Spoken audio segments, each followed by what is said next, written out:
नमस्कार दोस्तों। राजस्थान अध्ययन की इस श्रृंखला का मैं आप अध्ययन कर रहा हूँ राजस्थान का एकीकरण को। और इस श्रृंखला के तहत आप दो चरणों ने देख लिया और आज आपने देखा बाकी का बचेड़ा जो चरण है राजस्थान का एकीकरण का बना। तो आज को अपन टॉपिक रही राजस्थान का एकीकरण।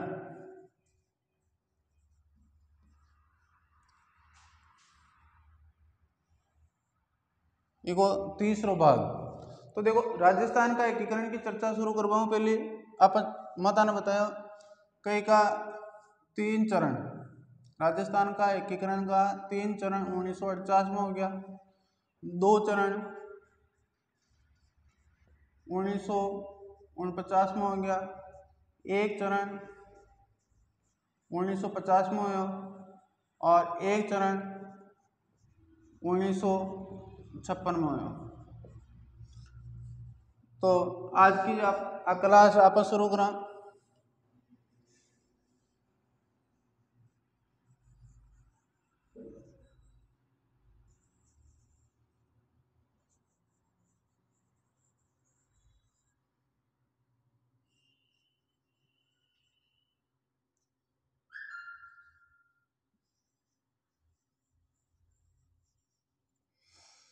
पहलो चरण आप देखा अटो नामो मत्स्य संघ और वो नाम सुझे के मुंशी। दूसरो चरण आप अट देखा आड़ोतिक में और इको नाम पूर्व राजस्थान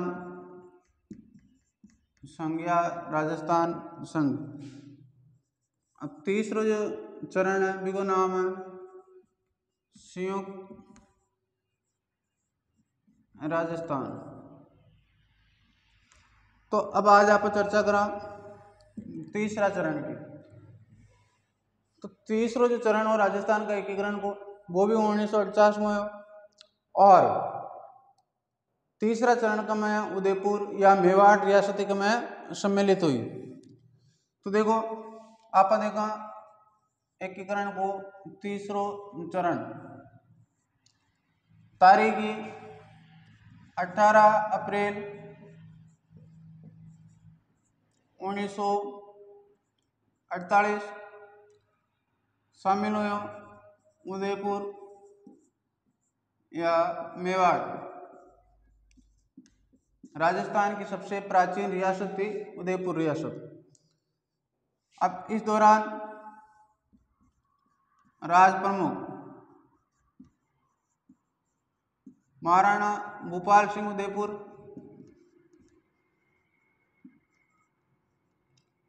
प्रधानमंत्री रहेंगे माणिक्यलाल वर्मा।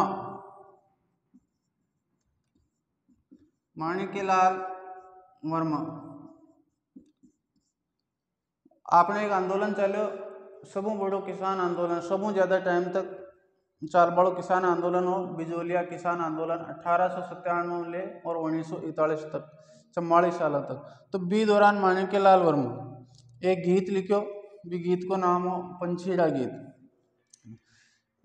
राजधानी उदयपुर और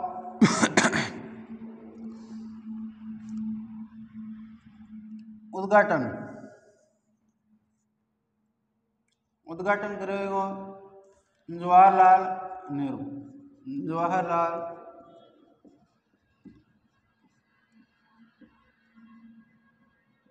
नेहरू। तो इस प्रकार राजस्थान का एकीकरण को जो तीसरो चरण हो वो पूरा हो गया।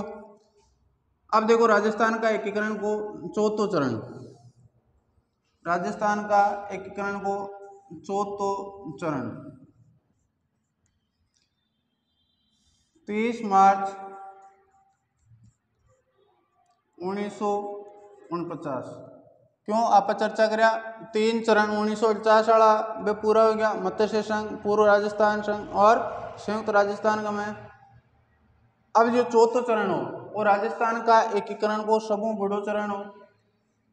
क्षेत्रफल की दृष्टि में जो बड़ी बड़ी रियासतें हैं वह इस क्षेत्र में है। और चौथा चरण का मैं सम्मिलित करें। अब देखो इसका दौरान चौथा चरण के दौरान बड़ी बड़ी रियासतें हैं वे कौन कौन सी? जयपुर, जोधपुर,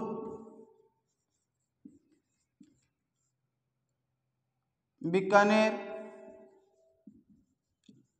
और जैसलमेर। ये 4 रियासतें इनमें शामिल हुई। और इनको जो क्षेत्रफल हो वो राजस्थान में सबसे ज़्यादा हो, इसलिए इस चरण को जो नाम है, चौथा चरण को नाम है वो है वृहद राजस्थान। वृहद राजस्थान। एक बड़ी बड़ी रियासतें 30 मार्च में सम्मिलित हुई, इसलिए 30 मार्च ने आप कौन सा दिवस मनाओ?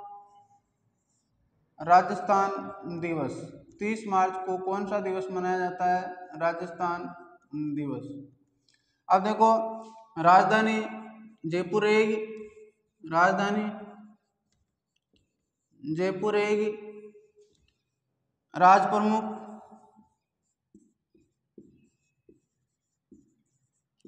मानसिंह द्वितीय जयपुर के शासक थे, मानसिंह द्वितीय। महाराज प्रमुख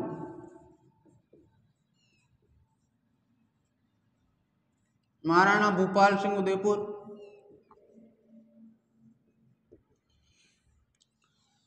और इस चरण का उद्घाटन किया था सरदार वल्लभ भाई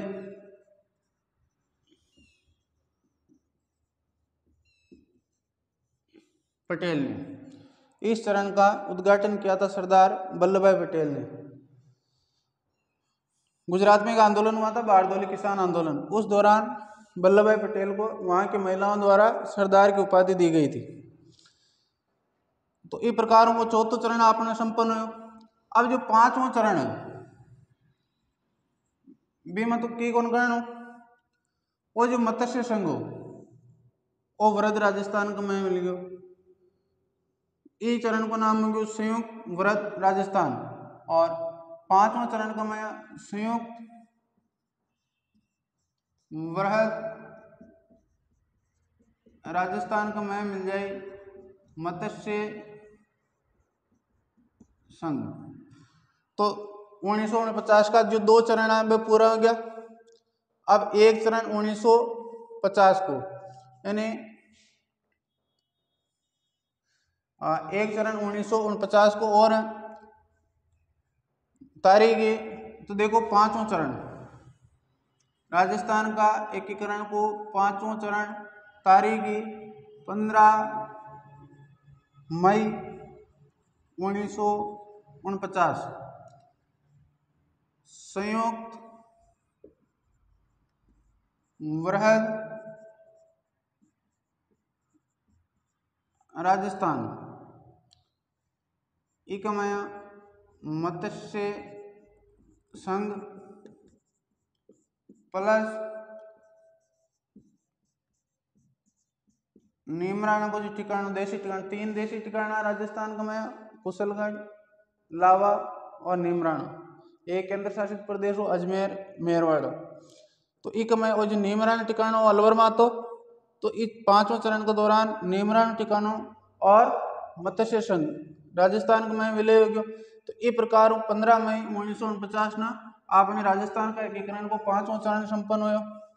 अब देखो राजस्थान का एकीकरण को छठो चरण। और जो छठो चरण हो वो सब विवादास्पद चरण भी हो और उत्तेजना भरे चरण भी हो। ये चरण देखो चरण 26 जनवरी 1950।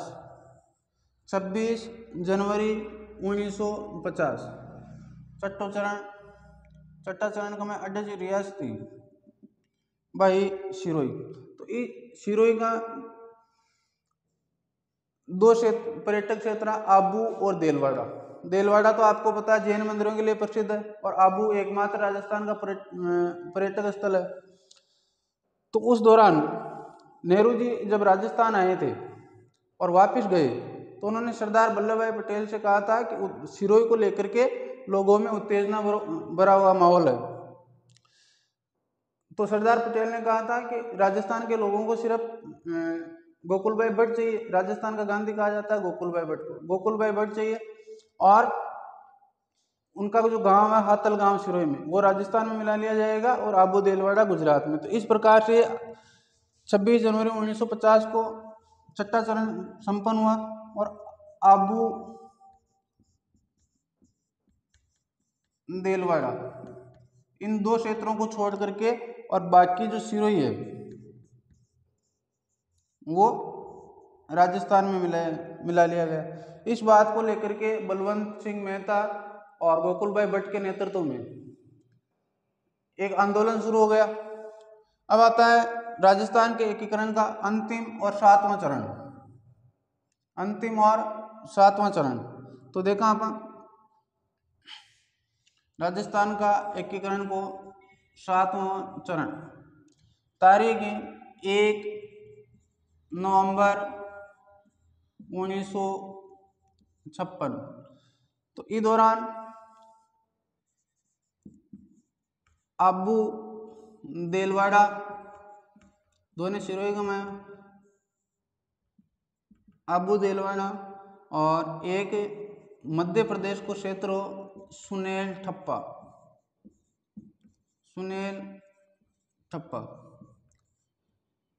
और राजस्थान का मैं मिलायो, और झालावाड़ को एक क्षेत्र सिरोंज क्षेत्र वो मिला लियो एमपी में। और इसके अलावा ये क्षेत्र के अलावा जो अजमेर मेरवाड़ा राजस्थान को एकमात्र केंद्र शासित प्रदेश हो अजमेर मेरवाड़ा, तो वो भी 1 नवंबर 1956 राजस्थान का मैं मिला लियो। तो इस प्रकार विभिन्न 7 चरणों का मैं गुजर और राजस्थान को एकीकरण पूरा हो। अब एक बार रिवीजन का तौर के ऊपर आपने देखा तो देखो पहलो चरण हो जिसको नाम हो मत्स्य संघ, और 18 मार्च 1948 में राजस्थान का एकीकरण की प्रक्रिया शुरू हुई। 4 रियासतन मिला मत्स्य संघ को निर्माण करो, नाम रखो KM मुंशी।